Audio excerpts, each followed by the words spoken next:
Yes Abbas, ഒപ്പം തന്നെ നാളെ നടക്കാനിരിക്കുന്ന ഏറ്റവും പ്രധാനപ്പെട്ട, അതായത് ഖത്തറിനെ സംബന്ധിച്ച് ഖത്തർ ഒറ്റയ്ക്കൊരു തീരുമാനമല്ലാതെ GCC രാജ്യങ്ങളെല്ലാം, അറബ് രാജ്യങ്ങളെല്ലാം ഉൾപ്പെടുത്തിക്കൊണ്ടൊരു തീരുമാനത്തിലേക്ക് ഏത് തരത്തിൽ പ്രതികരണം നടത്തണം എന്നതിലേക്കൊക്കെ എത്തേണ്ട കരട് അത് പ്രഖ്യാപിക്കുന്ന കൂടി ദിവസമാണ്. എങ്ങനെയായിരിക്കും ഇസ്രായേലിന് കൊടുക്കുന്ന തിരിച്ചടി എന്നതുൾപ്പെടെയുള്ള കാര്യങ്ങൾ ഔദ്യോഗികമായിട്ട് നാളെയായിരിക്കും വിശദീകരിക്കുക എന്ന് മനസ്സിലാക്കുന്നു. നാളെ എപ്പോഴായിരിക്കും ഉച്ചകോടിക്ക് തുടക്കമാവുക? പ്രധാനമായി ആരൊക്കെയാണ് പങ്കെടുക്കുക?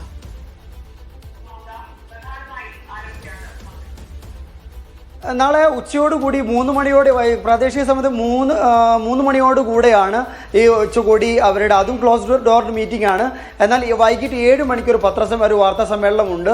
ഇതിലായിരിക്കും കാര്യങ്ങൾ വിശദീകരിക്കുക എന്ന് നമുക്ക് ഒരു ഒഫീഷ്യൽ അറിയിപ്പ് വന്നിട്ടുണ്ട്. എന്നാൽ ഇതുമായി ബന്ധപ്പെട്ട കാര്യങ്ങൾ നമ്മൾ ആലോചിക്കുന്ന സമയത്ത് ഈ 2 വരി കുറിപ്പ് മാത്രമാണുള്ളത്. 3 മണിക്ക് ക്ലോസ് ഡോർ മീറ്റിംഗ്, അത് കഴിഞ്ഞിട്ട് 7 മണിക്ക് വാർത്താ സമ്മേളനത്തിലാണ് നമുക്ക് കിട്ടിയ ഒരു അറിയിപ്പുള്ളത്.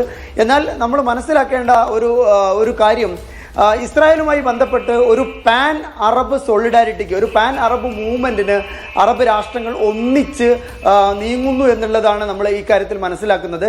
എന്തായാലും ഇസ്രായേലിന്റെ ദോഹയിലെ ആക്രമണത്തെ അപലപിച്ച് ഒരു പ്രമേയമുണ്ടാകും, അക്കാര്യത്തിൽ യാതൊരു തർക്കവുമില്ല. ഖത്തറിന് അറബ് രാഷ്ട്രങ്ങൾ ഒന്നാകെ, അറബ് ഇസ്ലാമിക രാഷ്ട്രങ്ങൾ ഒന്നാകെ സോളിഡാരിറ്റി, ഐക്യദാർഢ്യം പ്രഖ്യാപിക്കും.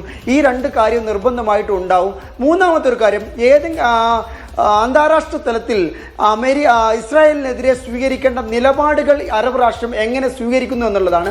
അത് നമ്മളെല്ലാവരും കാത്തിരിക്കുന്ന ഒരു കാര്യമാണ്. ഏത് തരത്തിലുള്ള രാഷ്ട്രീയ നിലപാടാണ് ഈ അറബ് സമൂഹം ഒറ്റക്കെട്ടായി ഇസ്രായേലിനെതിരെ എടുക്കുക എന്നുള്ളത്. കാരണം നമുക്കറിയാം, ഇസ്രായേൽ ആക്രമിച്ചത് ഒരു പരമാധികാര രാഷ്ട്രത്തെയാണ്. അതുമാത്രമല്ല, ഇന്നത്തെ ഖത്തർ പ്രധാനമന്ത്രിയുടെ പ്രസംഗത്തിൽ പ്രധാനമായും ചൂണ്ടിക്കാട്ടിയത്, ഞങ്ങളൊരു മധ്യസ്ഥ രാഷ്ട്രമാണ്, ഈ മധ്യസ്ഥ രാഷ്ട്രം, ഞങ്ങൾ സമാധാനം ആഗ്രഹിക്കുന്ന രാഷ്ട്രമാണ്. ഈ മധ്യസ്ഥ ശ്രമങ്ങൾക്ക് മേൽ കൂടിയാണ് ഒരു ആക്രമണം ഉണ്ടായിരിക്കുന്നത്.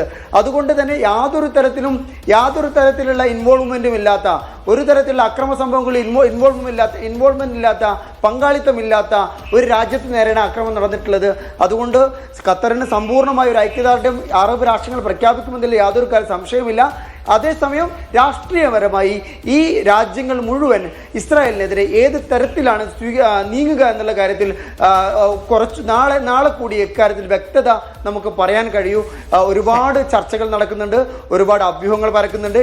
എങ്കിൽ പോലും അന്താരാഷ്ട്ര തലത്തിൽ ഇസ്രായേലിനെ ഒറ്റപ്പെടുത്തണം എന്നുള്ള കാര്യത്തിൽ തർക്കമുണ്ടാകുമെന്ന് തോന്നുന്നില്ല. കാരണം ഈ ഒരു രാജ്യത്തിന് നേരെ നടന്ന ആക്രമണം അത്രക്ക് അറബ് ഇസ്രായേൽ ജനതയെ ഞെട്ടിച്ചിട്ടുണ്ട്. കാരണം അങ്ങനെ ഒരു രാഷ്ട്രത്തിനെതിരെയാണ്, ലോകത്തുടനീളം മധ്യസ്ഥ ശ്രമങ്ങൾക്ക്, മധ്യസ്ഥ യത്നങ്ങൾക്ക് നേതൃത്വം നൽകുന്ന രാഷ്ട്രത്തിനെതിരെയാണ് ആക്രമണം ഉണ്ടായിട്ടുള്ളത്.